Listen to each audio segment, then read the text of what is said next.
Entonces hay que considerar las vías de administración para ver cuál de ellas es más rápida, ¿ok?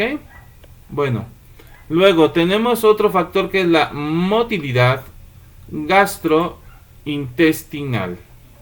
Si tenemos un intestino lento con poca motilidad, pues el medicamento se absorbe con menor velocidad. Si tenemos un intestino dinámico, pues igual que todo lo demás, se va a absorber con mayor rapidez, ¿ok? Bueno, esto sería en cuanto a la motilidad gastrointestinal. ¿Dónde es donde más se absorbe la mayor parte de los fármacos administrados por vía oral? Es en el intestino delgado. ¿Sí? En el intestino delgado es donde se absorben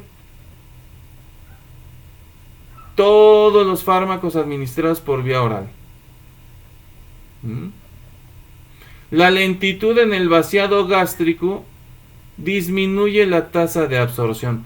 Si tú tienes un lento tránsito intestinal, si tardas mucho en evacuar, si tienes problemas de intestino flojo, si tienes problemas de estreñimiento, entonces eso va a impedir que se absorba con rapidez. Por eso algunas personas, sobre todo aquellas que tienen estreñimiento debido a baja motilidad intestinal, les tarda más en hacer efecto los medicamentos. Entonces, pues van a tener problemas por la vía oral. ¿Sí? Bueno. Siguiente, circulación en el sitio absorbente. La absorción del medicamento es proporcional a la cantidad de circulación que haya. Hay partes poco irrigadas del cuerpo que tienen poca irrigación sanguínea, por ejemplo la planta del pie.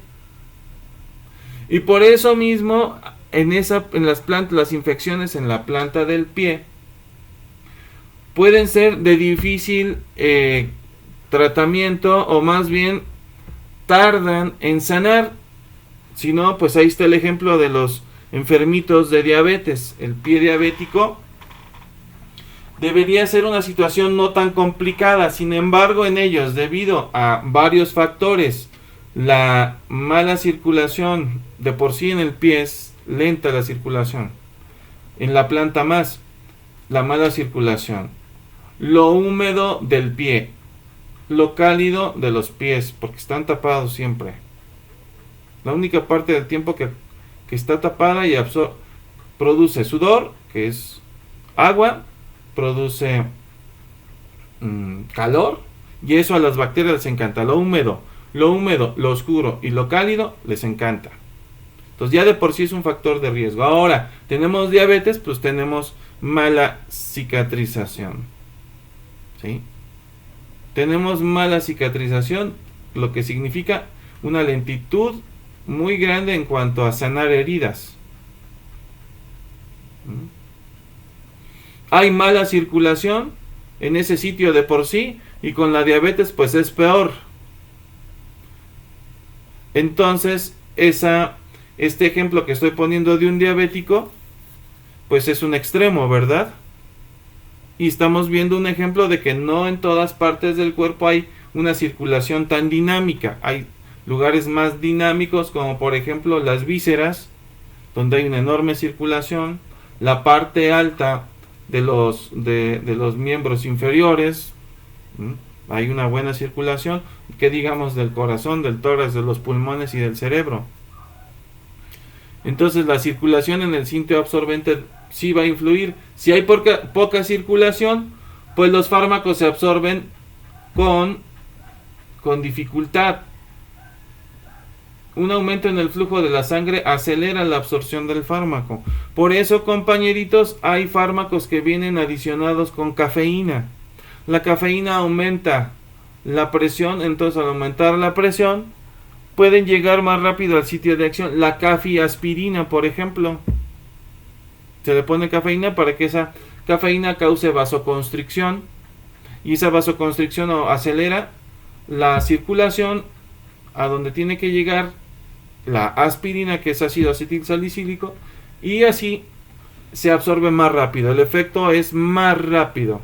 Hay algunas formulaciones, hay algunas maneras de hacerlo también más rápido.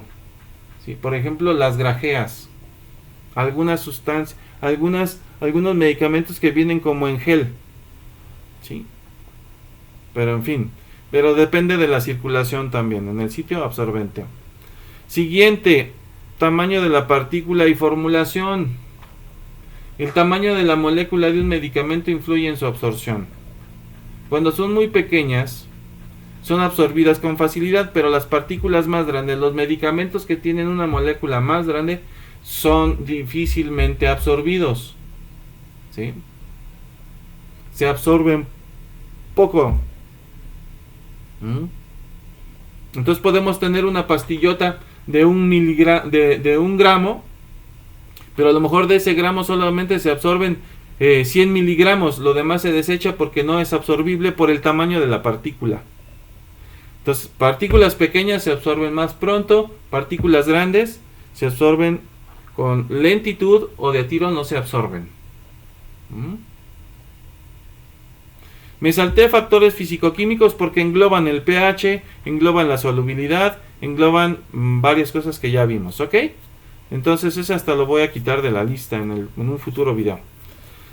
Y finalmente, la presencia simultánea de alimentos y medicamentos. Las interacciones con alimentos y otros fármacos y otros constituyentes del medio gástrico pueden influir en la absorción. Depende, aquí va a variar mucho de qué tipo de medicamento.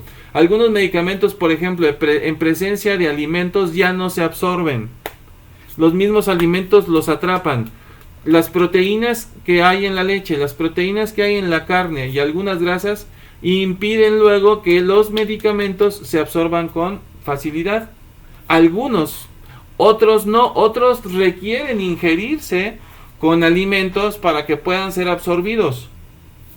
O bien tienen esos medicamentos, pueden provocar acidez y se sugiere que se coman con los alimentos. ¿Sí?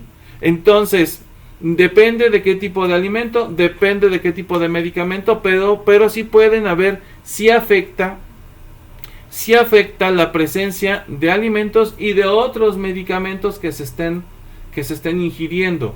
Por eso, entre cada medicamento, lo recomendable es dejar pasar de media hora a una hora. Si yo me tomo, por ejemplo, un paracetamol, tengo que dejar pasar media hora para tomar por vía oral, estoy diciendo, por vía oral, a lo mejor albendazol.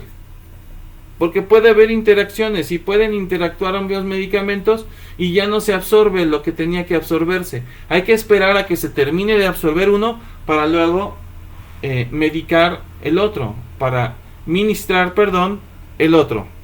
¿Sí? Entonces esto depende del 11º punto, depende. ¿Afecta? Sí afecta. Sí afecta y luego vamos a ver de qué manera ya cuando seamos más específicos en los tipos de medicamentos. Pues sería así de manera general todo, compañeros. Está muy sencillo, siento yo, aunque son varios factores, y espero que los puedan alcanzar a repasar con eficiencia.